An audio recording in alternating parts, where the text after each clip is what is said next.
Right, here we go. Finally in Nottingham.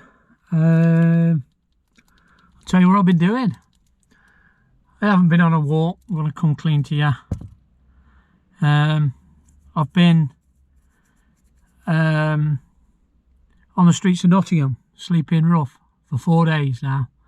I've just come back this morning. I got challenged by James in June, and I felt as if I couldn't do it mentally and physically. So I watched a programme with James English last year with my sister about homelessness and addiction, and I decided I just couldn't get it out of my head. So I kept going and going and going, and probably one of the reasons why I did go into recovery in April. And that journey began. You'll see it on the film. This has all been televised. This has all been filmed by Richard kindly and myself. So like I said, in a few months into it, I wasn't strong enough when he challenged me.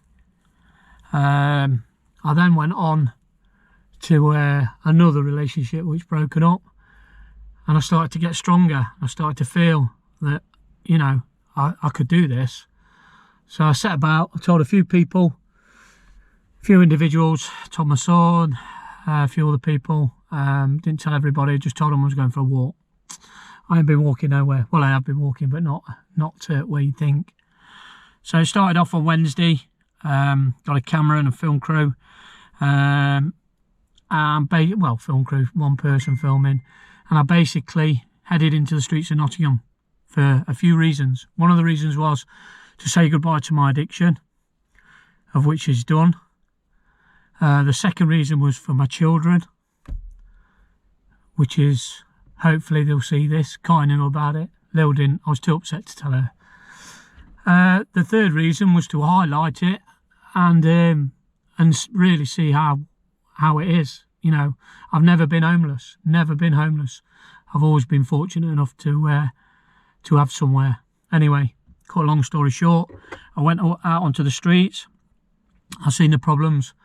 Met some really nice people, some really good, genuine people.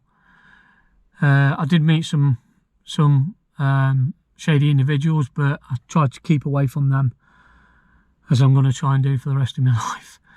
I met two guys who were inspirational that I looked at, and that second day into it, I looked for inspiration and I couldn't find it. I was too busy concentrating on overthinking. And that's what you do when you've got mental health issues, and you overthink, and especially when you're on the streets, you overthink. You've got nothing else to do. So I bumped into these two guys just out of chance. I was walking down one night, and they were in Marks and Spencer's in the doorway, and one of them shouted to me. I think he thought I was a copper. Everybody thought I was a copper, and basically invited me over. So I sat down and started talking. Dave and Danny, I assure you that I am going to help them in some way. Well, we know which way now. They talked to me, and they were basically crying without any tears. They were telling me how bad it was, showing me pictures of them with their families. Unbelievable. So anyway, we went on to talk, and Dave was sat at the side of me, and he got a needle out, and I really hadn't seen anything. I've seen some horrible things in my life, being a firefighter, and I've never seen anything and never been so frightened in all my life. And I sat next to him, and he started preparing what I can only imagine as being heroin right next to me. I was still asking questions, trying to not look. I don't know whether I didn't want to look or whether I was too frightened to look. I didn't want to see that needle go into him. So anyway, they started going on, where are you from? Told them I was from Ilkeston, told them what I'd done. I was truthful with them. And they said, oh, do you know a guy called, I'll not say his name, well anyway, ends in Smith. And I said, yeah. Anyway, they were bumming him up, saying that he used to supply them with drugs and blah, blah, blah, and got him into jail, looked after him in jail and everything. Anyway, it's quite ironic because a few years ago when I was in the fire service, I've just come back from backdraft training and flashover training, and went straight back onto the job. And on a Saturday morning, got called out to a house fire in Ilkeston, and that house fire was going well at 7:30 in the morning. It had boards up on the window, metal frames and everything. Went in through the back.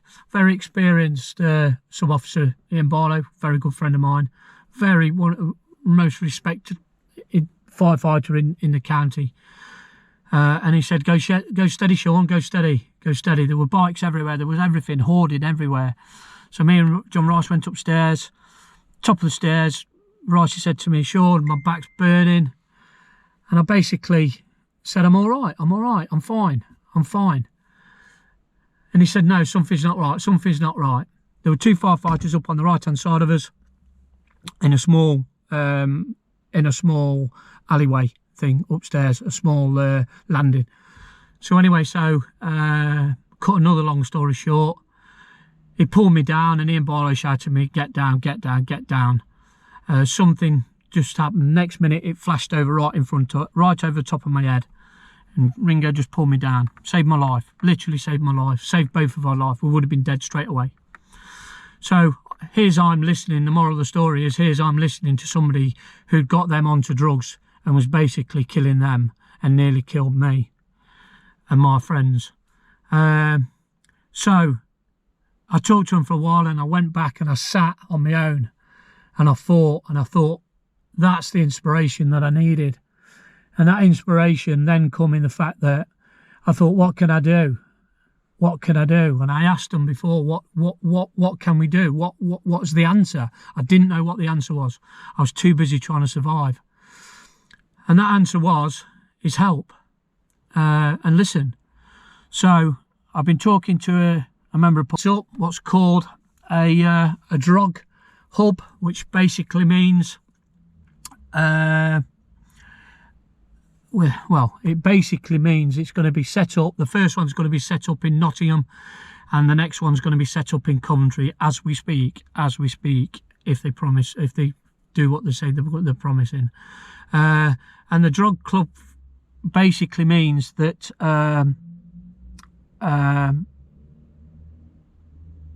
it means basically don't rock up, Kath. Don't rock up if you don't want the help. Don't rock up if you're not going to help yourself. If you do rock up, then we'll help you. And we're going to set these up throughout England at the minute, and hopefully get bigger.